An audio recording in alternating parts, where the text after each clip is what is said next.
Welcome back to Thoughtvolution, the podcast where the thoughts of others meet evolving minds. I'm your host, Stefan Dubier, and I hope you are sitting down with a nice cup of coffee or tea, herbal tea in my case. I love fennel tea. Perhaps a glass of wine with your favorite blanket or a bathtub full of bubbly goodness keeping you company on this rather cold winter day, because it's time for another story.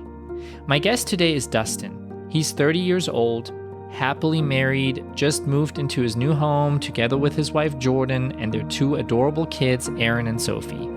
Life couldn't be sweeter, really, if it wasn't for Dustin making a shocking realization. He lost his faith in God, or perhaps never really had it to begin with? How could this be? How did this alter the life of someone who actually was a dedicated youth pastor for more than 7 years at a Baptist church right here in the heart of the Bible Belt of South Carolina? How does it affect his relationship to his wife, who actually remains a devout believer? Is Dustin still the smart, goofy, laid-back, calm, and thoughtful guy his friends and family knew and loved before he discovered that he is actually an atheist? Did he lose all of his morals? Where does he find strength, encouragement, and comfort now that the Bible turned from holy book to fiction for him? Friends, we're in for a wild ride from heaven to hell and anywhere in between in this emotional roller coaster of a story. Well, let's give a warm welcome to Dustin, because no matter where you personally stand and what your personal beliefs are, we are all human beings trying to make sense of this journey called life. Hi, Dustin. Before we dig into your life that you so graciously have agreed to talk to me about today, I would like to know what your personal definition of atheism is. Now, the Webster Dictionary defines atheism as a lack of belief or a strong disbelief in the existence of a god or any god. I will come back to how you ended up being an atheist yourself in a little while, but just so that our listeners are aware of your own understanding and definition of that term, can you please explain what atheism means to you personally and what being an atheist entails other than sleeping in on Sunday? Yeah, so to me, atheism is just what you said, Stefan. It is a lack of belief.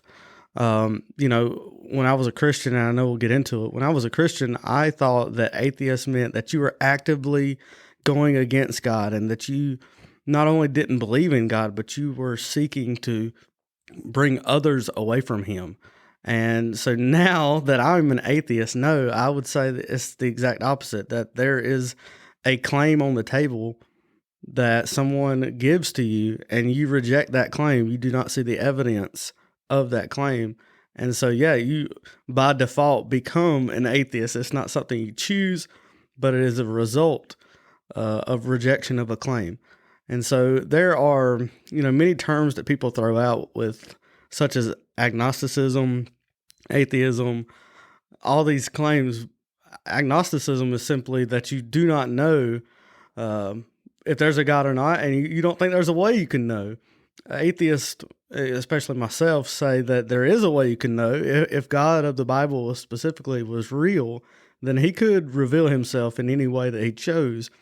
But we don't see evidence that He does that. So until that evidence presents itself, there is no reason to believe, therefore, you're an atheist. One question that people will raise in that context is that when you don't have the Bible as your guiding light for morality, there is no morality. Where would you say, do you as an atheist find your morals? Did becoming an atheist make you an immoral person? Yeah, morality is definitely one of the subjects that I love talking about. When you're a Christian, everything is packaged up in this Bible, and it's got a bow on the top of it, and it looks great. But once you come out of it, you really see that Christianity has no monopoly on morality. There are good things you can do outside of the Bible and there are bad things that are in the Bible that it tells you that you can do or not do. And so I think about it this way. How is a moral standard such as the Bible, how is it okay with slavery? How is it okay with other things that we see as today as completely immoral, but God says it's okay in the Bible? Not only that, when you look at other religions, they have moral codes, right? And so they have what's good and what's bad. And if you look at those countries that have those religions, they're not crumbling, they're not falling, they're doing great, most of them actually, and treat their people great. And so it could go both ways, but ultimately it comes down to morality is subjective. I don't see an objective good or an objective bad, but it takes each situation, engaging each situation to what you should or shouldn't do in that case. Now, let me ask the big question on everybody's mind, so we can immediately address the huge elephant in the room. Not that you're huge or an elephant. How does a youth pastor end up becoming an atheist? What happened? How did that happen? And was it an instant realization that you had lost your faith, or was it more of a progressive development? Yeah, this was definitely a progressive development. I was so ingrained in the Christian culture. It was my identity. Everybody knew me as this Christian boy, and then turned youth pastor, and that's what people knew me for. I mean, people would call me and ask for prayer, and so how does that change into atheism? And I think it comes down to 1 Peter 3:15 that says, "Give reason for the joy that you have." And I thought that was Christ, and so I was trying to give reason to that. And I loved debating, and I loved apologetics, which is defending your faith, and so I was doing just that. I was debating another person of faith in a different religion, and he challenged me on some areas that I hadn't originally thought of. And so I dug into it to defend my faith better, not to seek, atheism, but to defend my faith better. And after digging into church history, after digging into psychology and why we believe what we believe, I remember there was a night where I was washing dishes and I was watching a video as I washed dishes, and it clicked in my mind that all these religions that I'd sought out and trying to been proved wrong, that if I held the same standard that I was holding, or if I would hold my own religion to the same standard that I was holding these others, it did not stand. I couldn't believe it. And I remember it clicked that night where I thought to myself, whoa, what if this is not real? And so after a year and a half of trying to defend my faith, it then switched to trying to seek and see if my faith was even real at that point. And I remember I spent countless hours reading the Bible. I spent countless hours on YouTube, listening to sermons, listening to different arguments for God. I remember crying in my truck on my way to work when I was alone and trying to get God to give me an answer or give me a sign, but nothing ever came of it. And the more I sought, the more I was disappointed and let down that I couldn't find this God that I had believed in my whole life. But it ultimately came up empty. And so that's where I became an atheist.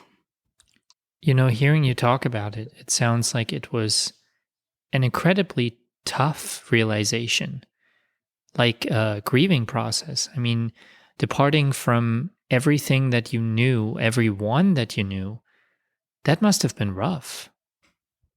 It was by far the hardest thing I have ever been through. It was not an easy process at all. I had these people that I had formed around me, my circles that everyone has around Christianity. And for that to have people that I looked up to, that I respected, that I trusted, and that I loved, and that I thought, loved me regardless, unconditionally, um, to have those ripped away, and just because of a belief, it was very, very difficult. I felt like they did not see me as Dustin anymore. They saw me as this enemy, that was trying to shield or trying to take away their faith, when really I was just wanting to have a conversation. And because I didn't believe the way they did anymore, they saw me as not the same. And so that was very, very difficult. And it was a grieving process, almost like, a loss. You had to learn how to live again, who you could trust, who you could not trust, who still liked you and wanted to talk to you, and who did not. And I'm still learning that process. And I think it's going to be a process that I have to endure for many, many years to come, of losing friends or people that you thought were once friends. And so it's been a difficult process, and another hurdle that I've had to go through. But for anyone who is listening to say, that this is an easy thing, that, being an atheist is one of the easiest things you can do, has obviously never been through it before. I would not wish the process on anybody. Now, the freedom you experience, and is it worth it all? Absolutely. I would do it again tomorrow. Absolutely. It's very sad to hear how lonely you felt when you went through this. Now, if there's anybody out there who's also struggling with not feeling that they belong to their church anymore, or anyone out there starting to question their faith, what would be your message to them? My number one thing I would say to them is, you are not alone. When I started this process, I was alone. I didn't really have anybody to talk to about this. And that's one of the reasons that I do the call-in show, is because I remember how it felt to have questions, and the only answers you could get were from pastors, and they weren't sufficient answers. And so, yeah, you're not alone, but always question everything. Keep asking questions. If you're not satisfied with the answers, then keep seeking, and you may find there are no answers, and that's okay too. One thing that I don't want us to do is accept answers just because that's what we're told. And so, yeah, you are not alone. There are other people like you, probably in your church, that are just like you, asking the same questions. So, be outspoken about it. Be open and be transparent with who you are and the questions that you have. Don't be afraid to share them with others. And I think that will really get the conversation going, and not be so taboo about having doubts or having questions within Christianity. So now that you are an atheist and you have shifted your point of view, what are some claims that Christians typically make that you now find to be implausible or unbelievable? I think a few of the absurd ones are that a snake talked, a donkey talked, but certainly as I look more and more at other religions, the thought of a 3-in-1 somehow God, that, he's a Father, he's a Son, and a Holy Spirit, but they're all one, and he came down to earth, to sacrifice himself, to fulfill his own self, so that we could all worship him one day. That was the longer I'm out of Christianity, the more and more I contemplate, how in the world did I believe this stuff? And so, yeah, there's a bunch of them, but those are simple 3. Dustin, let's use my little time machine back to the beginning of your life. We will go all the way back to Dustin in diapers, wearing a onesie, eating carrot mush, and probably hearing stories from the Bible on a regular basis, like it's done in many American families. Where and how did you grow up? Is my assessment correct? How were you raised, and what role did faith, God, and the Bible actually play in your family growing up? Yeah, so I remember a few times where we would go to church as a young boy, but it was never a thing that our family took serious. I mean, there was a deep, seated belief there, but nothing that we ever took serious. And so it wasn't until I was in fifth grade where I went to a vacation Bible school service at a church, and the pastor said, "Hey, there's this God that loves you, and he wants to forgive you for the bad things that you've done." And for an 11-year-old kid, that sounds like an awesome thing. And so I said, "Yes, I want that. I want a God to forgive me for my sins." And so, yeah, I started really living for this God at that time. And I actually caused my parents to become more serious about God. And even today, they're leaders in a church. And so, yeah, it wasn't really heavily pushed on me when I was younger, but more of me seeking it out through middle school, through high school, and even in college, that I really started taking it more serious. So you go to church and you come home to your parents and you tell them, "Hey, this is not what I believe." First of all, what was their reaction to that? And then how did it happen that they ended up becoming involved in church as well and even take on leadership roles? Yeah, I think at first they really didn't know what to think about it. Their son started following this religion, which, like I said, they believed in God, but not as serious as some people. And I took it serious. I wanted to be the best Christian that I could be. I wanted to please this God. And so for them, I'm sure it was a shock of how much of a 180 my life did take, because I did start following very, very closely. And it wasn't long after that I started inviting them. And they were, they did not want to go at first. I'm not sure why.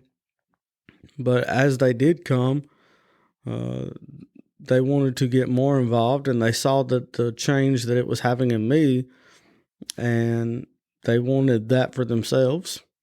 And so over a process, they became more and more involved in the church, and I became more and more involved. And so we turned in from a completely secular family that believed in God on occasions to now, we're all serving in this church together.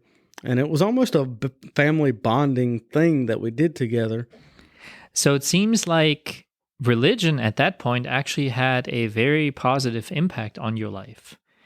And there may be some merit in religion helping people.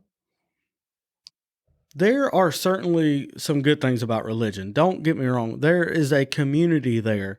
There's structure there. I know that a lot of people have these stories of where, I used to be hooked on drugs, and now I completely turned my life around, and it's all thanks to Jesus. If you look at it, it's really more about their circumstances that are surrounding them than this divine entity. Because if most of these people grew up, did not have a community, they did not have people to support them and love them. There was not structure surrounding their life. And so when they do turn to this Jesus, well, you don't just get Jesus, you get a community that loves you, or at least, if you're following God, they love you. And you get this structure system and accountability and people telling you what to do instead of you just doing what you want. And that can be good for a lot of people, especially that have never seen that before in their life. And it was the same for us. We were just going through life, just living life. And so, yeah, then we had people that loved on us. We had a community. We had a family, And so I'm not saying all of religion is this awful thing, but there always is an asterisk on we will love you unconditionally, conditionally. It's only under these certain circumstances can we actually show you love. And if you go out of those boundaries, then that's where it starts to become a problem. And so, yes, there is some good things within religion, but I don't think it's worth it that comes with the strings of it. Circling back to your parents, how's the relationship to them now that you've lost your faith and that the bond that you once created, or at least strengthened when you brought them to the church and helped them essentially become leaders there, how is it now that all of that is gone? I would be lying if I said it wasn't strained, just because they still believe, and it is very difficult. Not only that your parents are Christians, right, but that you're the one that actually led them to this belief, and now you've abandoned it necessarily, and you still love them, but to know that you also have this different belief now, it can be strenuous for sure. But you're still their son. I mean, in a family, there's got to be a bond that goes beyond believing and religion. I mean, when we raise our kids, we don't expect them to always do everything exactly the way we are doing it, right? We don't necessarily require them to listen to the same music, to dress the same way, to follow our life to the T. So there's still got to be something other than religion that is holding you and your family together. Yeah, and I want to make that clear as well. Like, I'm very thankful for my mom. When I first told her, it could have went two different extremely opposite ways. But fortunately for me, it went good. She listened. She, at least heard me out and didn't completely shun me. I've heard horror stories, but my mom was not like that. She chose love, and so I'm very thankful for that and for my family on that aspect of it. So, I mean, Christmas was just a little while ago, and I would assume that family functions have become a little awkward now, perhaps. Obviously, a lot of holidays have a Christian background that you now no longer celebrate as such. Have family functions been a little strange lately? Yeah, there is a difference I have noticed. I love talking about religion. I love talking about these things, but there are times and places for that, and the holiday gathering is not necessarily the place. And I've actually had to, this past, Christmas, we had a party that I had to say, for my own peace of mind, that I wasn't going to go to, because there were family members that had, crossed that boundary there. And so that was a choice I had to make. Now, I still love my family. I still love going to events with them and hanging out with them, but religion is off the topic whenever we do meet. Obviously, you are very much a family man yourself. I've met your wife, Jordan, and your kids, Aaron and Sophie, and you guys truly are a beautiful, picture-perfect family. You both work hard to provide for those kids, and I know you care deeply about them. Can you tell us a bit about what life was like when you still were a firm believer, raising your kids and being a husband? And how has your relationship shifted since? Yeah, so we used to, before I became an atheist, used to want to instill values of them of integrity and honesty and hardworkingness and, gratitude, these types of attitudes. But now that I'm an atheist, we still teach the exact same thing. And it's funny that, going back to morality, of how you think all this is just wrapped up in Christianity, but it's not. It's just being a decent human being. And so, yeah, things have not changed a whole lot. At first, it was a little rocky. My wife didn't know what to expect of me if I was going to, start doing these awful things. But once she realized that I'm still the same Dustin, I think our relationship has gotten stronger because we have differences and we choose to love each other in spite of those differences. Now, as far as our kids, she still has these strong values of Christianity, and I want to respect and support that. And so I go to church with them. And to be honest with you, some of the music's not bad. I enjoy it. They serve coffee there. It's not bad. But, I just don't believe what they're saying. And so it does make for interesting car rides home. I try to not say that anything is wrong, but I at least ask questions to get my children thinking, to get my wife thinking.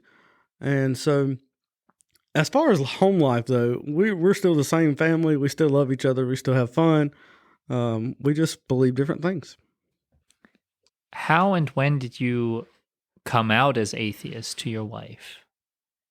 Like, I would assume that she was the first person you wanted to tell about this, and you felt the urge to tell about this. How was this, and what was her reaction? Well, first of all, I did it all wrong, Stefan. I did it all wrong. So if you ever find yourself asking yourself these questions that I did, please, if you have a spouse, if you have somebody that you love, have them go through the journey with you. Ask them questions alongside you. I did not do that. I hid this to myself. Like I said, my identity was wrapped up in this Jesus guy. And so I was afraid to tell anybody what I was doing because I knew that there would be weird looks and questions and things. So I hid it all to myself until one night we were sitting down to eat, and I looked at my wife. I said, honey, I think I may be an atheist. And it freaked her out. She wanted to run. She didn't know what that meant. She didn't know if I was going to leave her or if she needed to leave me or what. She just didn't know. We don't have many atheists around here. And so, yeah, it took her a couple weeks to realize that I'm not going to go do these awful things, and I'm not going to leave her, and I'm still going to love her and the kids. And she decided that she was going to stay with me, thankfully. I know multiple people that did not work out for. And so I'm very thankful to my wife that she stayed with me. And yeah, we're working through it. It hasn't always been easy. There's been some heated moments. But we've always came together, and I think our relationship is actually stronger now because we don't believe the same thing, but we still choose to love each other through it. And how did you tell the kids? And of course, I'm also wondering, do you still sometimes join them when they go to church, regardless? So there hasn't been an exact moment of where we got the kids together and we said, okay, kids, Dad's an atheist, Mom's a Christian. But, we don't do our nightly prayers anymore that we used to do. We don't pray before meals. Ultimately, we're still the same family, but I do ask questions to get them thinking about it. And that's really what I found is the most effective way to get anybody thinking is just to ask questions, not to tell them they're wrong, but to ask questions to get them thinking. Have people from the church tried to reach out and change your mind? I mean, I would assume that there were pastors, or especially from your work as a youth pastor, people you were working with during that time who were completely shocked. Yeah, sure. There were plenty of pastors and other youth pastors that I had sat down and talked with. I actually was a time where I would seek out other pastors to go talk to about this to make sure I wasn't losing my mind. And of course they thought I was. But ultimately it came down to evidence, and there is not sufficient evidence to believe this. And so it doesn't matter who I met with, or I found that it always came down to faith. And for me, faith is, you can have faith in anything. There is, no standard for faith. And faith is not a good way to determine truth. And so for me, even though I did meet with these pastors and they would try to get me back on the straight and narrow, I never found any of their arguments to be compelling enough to have me, convinced that Christianity is true. Does your lack of belief have any impact on your workplace? So I thought that it would be a separate thing. But what I'm finding is that my workplace, I'm friends with them on social media, and a lot of them see what I do, and a lot of them come and talk to me about it. And I have actually been surprised that there are Christians that completely disagree with me, but it is surprising to me because they are actually more open and accepting to me than even some of my family members have been. But But yeah, it's definitely brought the conversation to work more than I ever thought it would or wanted to.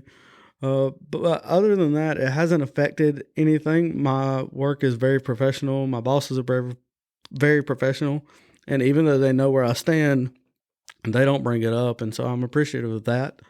But yeah, my coworkers definitely do not mind talking about it. And we've had some good conversations, aside from work about this. And it's brought us closer together, I think, and made it better for us to work together.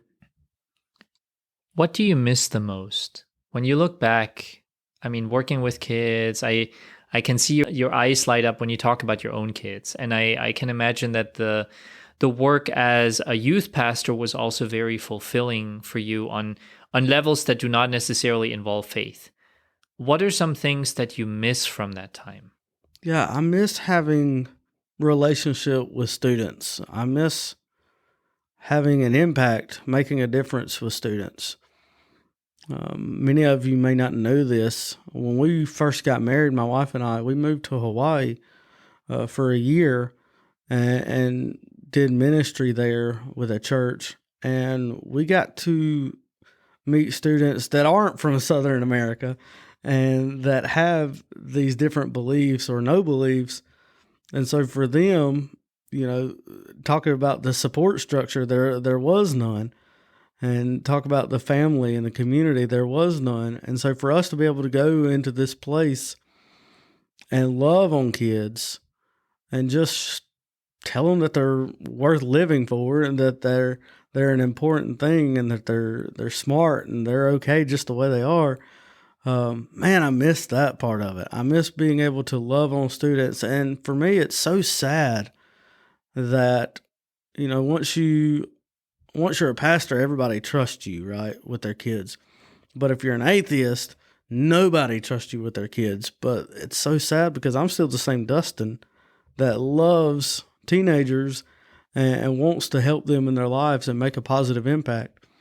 And so I definitely miss that the most, is being able just to love on them and teach them a little bit about life. So now that part is gone, essentially from one moment to the next, how do you channel that desire to help kids? What can you do now to still have a positive impact on the lives of kids without a church being in the background of all of that? Yeah, so now I don't know. There's not a lot of secular programs, especially for schools, that come in and just let us have an impact on these teenagers' lives. It would be amazing if there was, but what I found is most are religious. And even when I was a youth pastor, we had a program where we could go in and almost be a big brother type of thing. But it was religious and it had, religious backing. And so I don't know. I definitely think that there needs to be a better or more programs that just adults can go in and have an impact on students without there being a religious undertone. And, there's so many kids that need our help and need our support without strings attached of religion. Now, there are a couple of ways that I like to help teenagers. We do Atheist Helping the Homeless, and there are teenagers that come and help. I do a live call-in show where I know that teenagers are listening, and so I always try to be conscious of that. But being a teenager is hard. It is definitely some of the hardest times of your life, not to mention if you throw in that there's a God that's going to be disappointed with you if you, do the wrong thing. And so, yeah, I definitely think that there needs to be more of a few programs that we can go in and just help have an impact. I believe many will agree that the United States is often viewed as a Christian nation. In God we trust is the mantra printed on our currency and license plates, and often you seem to notice more churches than fast food restaurants, especially when taking a drive through the South.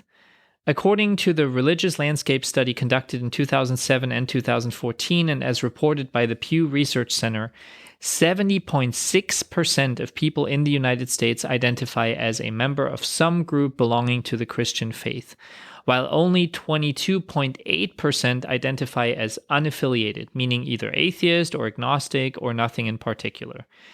At the same time, similar studies conducted as part of the Eurobarometer survey of 2019 find that the number of people who identify as non-believers in European countries is a lot higher, often even above 50%. Why do you think there's such a remarkable difference between Europe and the United States, despite all of the common values and economic goals both geographic areas seem to share? And I will add that when I was preparing for this interview, I did find some smaller scale studies that seem to indicate that the number of non-believers in the United States is actually increasing as well. So kind of coming closer to the European levels. So is atheism on the rise? Do you think America is losing her faith? There is so much that goes into that answer that it would be impossible to answer in this podcast. But I will say a part of the reason is that it is so ingrained in our culture that, we're all born atheists. We all don't believe in a God whenever we're born. And then somewhere along the way, we get told these things and we believe them. And so in a culture that has a church on every corner, no matter how far you go, and from the songs that we sing to, I was listening to some country music on the way over here, and even in country music, just secular country music, there's a mention of God. It is literally woven into the fabric of America, and we cannot get away from it. And so from a young age, if you're hearing about this God from every avenue, then there's no way that child, unless they're just a critical thinker from birth, that they're going to get away from it, And so why is it like that? And why does it continue to be like that? Ever since I started doing my show, I'm amazed of how it is almost like a virtue to set aside knowledge, set aside logic, reason, critical thinking, in order to maintain these beliefs. The Bible does say to do that, but it is fascinating to me how we can set aside critical thinking in order to hold on to these beliefs. But it's so easy too when it is ingrained everywhere you look and see. There's iconography of Christianity. But do you think that atheism is on the rise? These are just statistics. These are, numbers. There are always people behind numbers. If that is in fact true, why do you think that is, and how do you see this development happening? Well, I think a lot of that comes down to science and what we're learning in science, and being able to question these things and not satisfied with the answers that were given by pastors or other church leaders. When we look at the Bible saying it's 6,000 years old, and we just see evidence that is directly opposing that, then you have one of two options. You either say, okay, this is not true, or you have to say that that's not a literal interpretation. And the more and more times we do that, I did it myself when I was a Christian, where you have to move the goalpost, continue to move it as science, understands more and more. You have to say, well, God didn't mean that literal. He meant that figuratively. And so as you continue to do that more and more questions come up, and eventually you come to a point where, you're just not convinced that it's true anymore.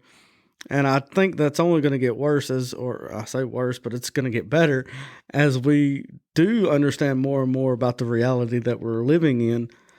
And, you're only going to be able to hold on to that faith so much until the whole Bible is metaphorical and you just believe in God because you want to at that point.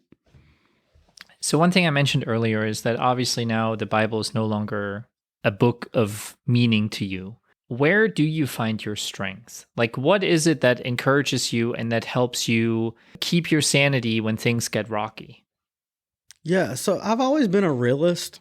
Even when I was a Christian, I did find hope in God, but I also realized that good things happen and bad things happen, and you just take it on the chin and you go with it. And as a Christian, I thank God for the good times and I thank Him for the bad times. Now you just live through them. It's such a bubble that Christianity is.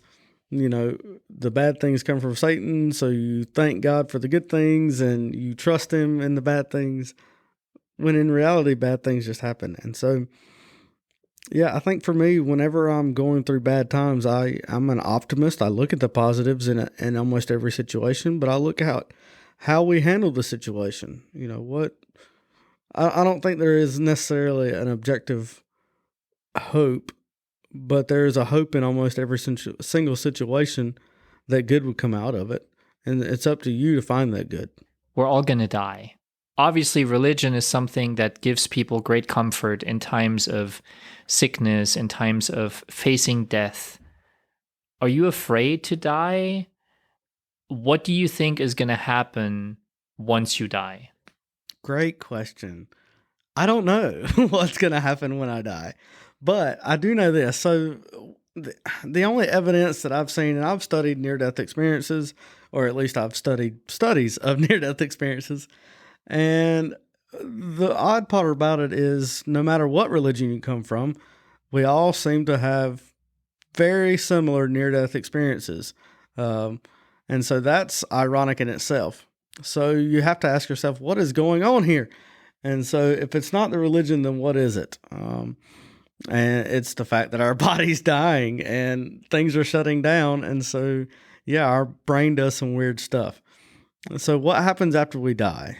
The evidence points to nothing but the same thing before you were born, which is a state of non-existence, which blows my mind. I don't know about you, but it blows my mind. And so I don't know. I hope that there's something after we die. I really, truly do hope we continue living on. But I have to ask the question, where were you before you were born? Where was your consciousness? And different people have different answers for that, but I don't think it was anywhere. And so I think that's the exact same thing that happens when we die. And it's hard to wrap our minds around. It's hard to find comfort in that.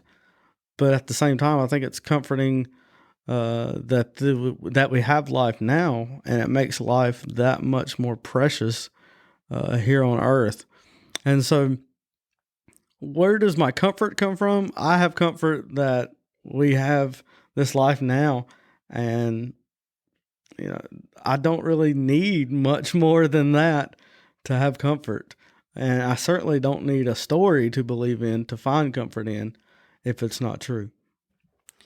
Why do you think many people end up discovering religion or coming to Jesus at the end of their lives?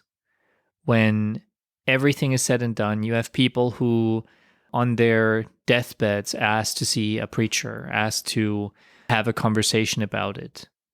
Why do you think that is? Well, I think a lot of that has to do with what we just said, the fear of the unknown and wanting to make sure that, I'm okay, I'm good if I do die. And there is an afterlife, that I want to be ready for it. But my question is, how do they know which one? Why do you call a Christian pastor and not a Muslim pastor? It just happens to be the one that you grew up around. And so that would be a good question that I would have for them. But yeah, just to make sure that we're all good before we pass away. I remember, being in ministry, I was with a lot of folks around their last moments, and there was always it was always one of two things. Either they were completely peaceful, they were ready to go, or they were scared to death. And honestly, it had what their religion was had no effect on that. I knew heavily religious people that were not ready to go, and I knew non-religious people that were peaceful and ready to go, and it had no effect on it. So again, going back to near-death experiences and all that stuff, religion does not seem to have an effect on that as much as, just life experience in general. Now, you worked as a youth pastor. People took their kids to come and see you. you would spend time with those kids.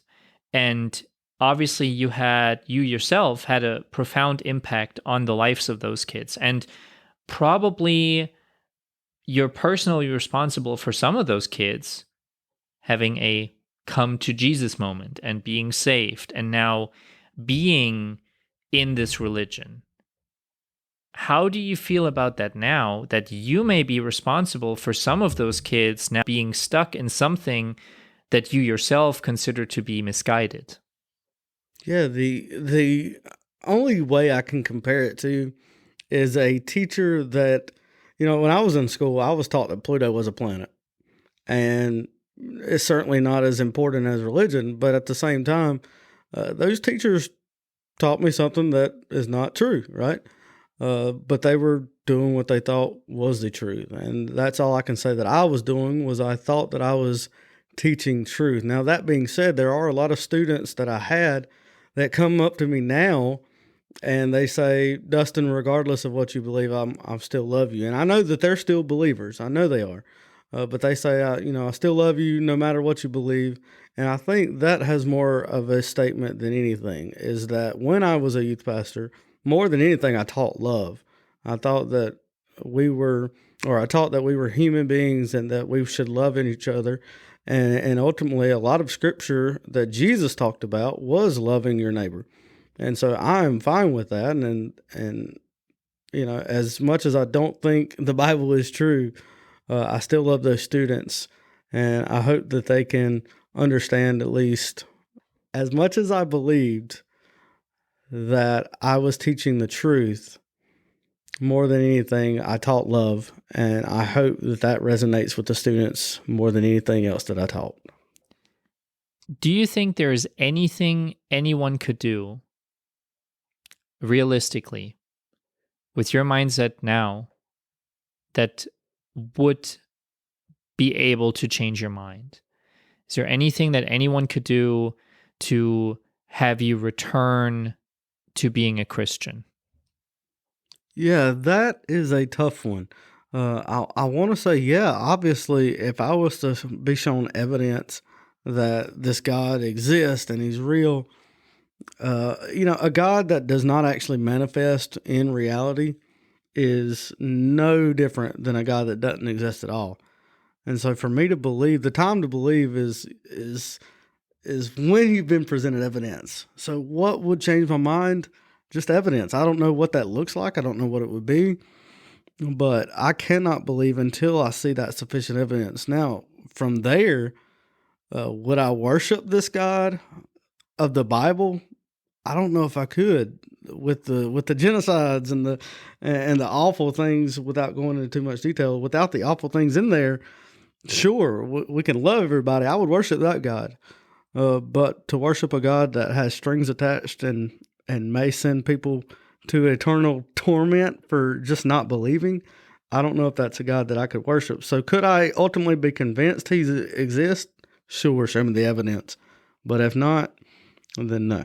Now, you mentioned you have a Facebook Live call-in show that you air every week. And I actually tuned in, and it was very interesting because you have people calling in and agreeing with you, but you also have a lot of people of faith, mostly Christians, calling in to discuss, sometimes to debate, and often to try and convince you to return to Jesus.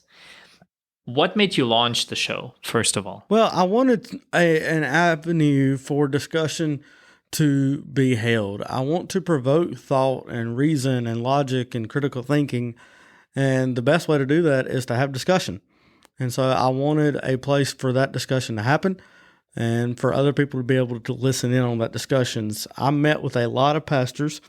I met with a lot of church leaders, and I loved the discussion that we were having, but I was always disappointed that nobody else heard them, because I feel like if they did, then they would be, thinking even more about my side of things than they had been taught their whole life. And so I wanted to start a show to, provoke thought, discussion, but also just to be able to give my side of things and tell my story and why I wasn't convinced of Christianity anymore. And I think it's been a success so far. I always look forward to callers. And listen, as you know, you have a podcast, and I'm here, and I'm sure you're thankful for me being here. I am genuinely thankful for every caller that decides to give their time to call in and discuss with me. They don't have to do that, but I'm appreciative of that. So I just wanted to throw that in there as well. Now, you're not on your live show right now, you're on my podcast, but if you could ask those people listening out there, let's say maybe we have 50% Christian, 50% atheist listening right now, what question would you ask them that you want them to answer? Both sides. How do you know, and this is for the Christians, how do you know that the feelings that you have for God are real and not just a product of what you've been taught to believe? Because I know you feel them strongly, and I get that. But how do you know those feelings are real? And so that's my question for the Christians. For the non-Christians, my question is the same one that I've been asked several times, is what would convince you? Because it's something to seriously to think about and contemplate. What would convince you that Christianity was true? I know for me, a miracle in Jesus' name would probably be it. But, even then I would have questions and doubts. But it would certainly get me closer. So what would it be for you? What would convince you? But I would love to hear Christians answer, how do I know the difference between what I just feel and how do I know if it's true? Because I know for me as a Christian, a lot of it had to do with feeling. And I would love to hear their take on that. So coming back to your show, this is your chance to just throw it all out there. If people want to continue this conversation, which has been a very, very interesting one, and if they want to find out more about you, then obviously they need to, call my hotline number, record some questions, because I would love to have a follow-up with you. But also, you do have a website yourself, and there are some things that you offer to people who might be questioning or who might be just wanting to debate you, have a discourse with you. How can they get in touch with you? Yeah, we do have a website. It is beyondbeliefshow.live. On there, we have links to our Facebook, our YouTube, and we just want people to join the conversation, just like we're doing today. We are all human beings going through this journey together, and regardless of what you believe, I want to know about what you believe. I want to hear about your experiences. I want to know why you believe the way you believe, and it's not going to be an attack on you or your beliefs, but it's simply a discussion. Especially if you think I should believe the way you do, I want to know about that and why. And so, check out beyondbeliefshow.live. Join the conversation. Don't be afraid to speak out. And I look forward to seeing you there. Thank you so much, Dustin. This was fascinating, very interesting, and I hope that our listeners will send plenty of questions our way and that we can have you back for a follow-up. Thank you very, very much for your time. Yeah, it was great being on here. I appreciate you having me, and I look forward. I do hope you bring me back sometime. And that's a wrap, friends. Meeting people and hearing their story never ceases to amaze me. I'm kind of glad we have no cameras here, and you cannot see my goosebumps and my maybe not so dry eyes throughout some of these interviews. Anyway, I want to mention a few things. First of all, please check out our website. It is www.thoughtvolutionpodcast.com. That's www.thoughtvolutionpodcast.com. We even have a merch store now. So if you enjoy our show, and if you have the resources to support it in a meaningful way, plus if you would like to show the world that you are a true thoughtvolutionist or story sharer, please check it out. There are some really cool shirts, hoodies, and hats that I designed just for you. Well, and for me too. Now, of course, I hope you have plenty of questions for Dustin or any of our other guests, and you can get those questions or comments to us in a number of ways. Firstly, don't forget to visit Dustin's website. That is www.beyondbeliefshow.live. That's www.beyondbeliefshow.live. You can find out more about him and join his live shows to directly interact with him there. You can also send us questions for Dustin, as we hope to have him back for a follow-up show soon. you may call us at 864-501-5033. That is 864-501-5033, and leave us a voicemail message. There's also Facebook and Instagram. We are Thoughtvolution there. And there's also a contact form on our website. Again, that's www.thoughtvolutionpodcast.com. And of course, you can email us. That email address is info@thoughtvolutionpodcast.com. So now, of course, it is your turn. Yes, you. Put down that cup of coffee, cup of tea, glass of wine, whatever, and get in touch with us. Because I really, really, really want to hear your story. I've had people tell me before that they thought they were boring and that they felt insignificant, small, unimportant, when in reality, they just needed to be given an opportunity to tell their story. We all carry experiences and tales within us that are meant to inspire, empower, and encourage others. Your quote-unquote boring or insignificant story might be what somebody out there needs to hear today to make that rough day just a little bit better. So please let others know what it's like to be you. Contact us. I would be honored to share your story on this podcast. Thank you so much. I guess I will talk to you all next week. And until then, be safe and please be kind to each other.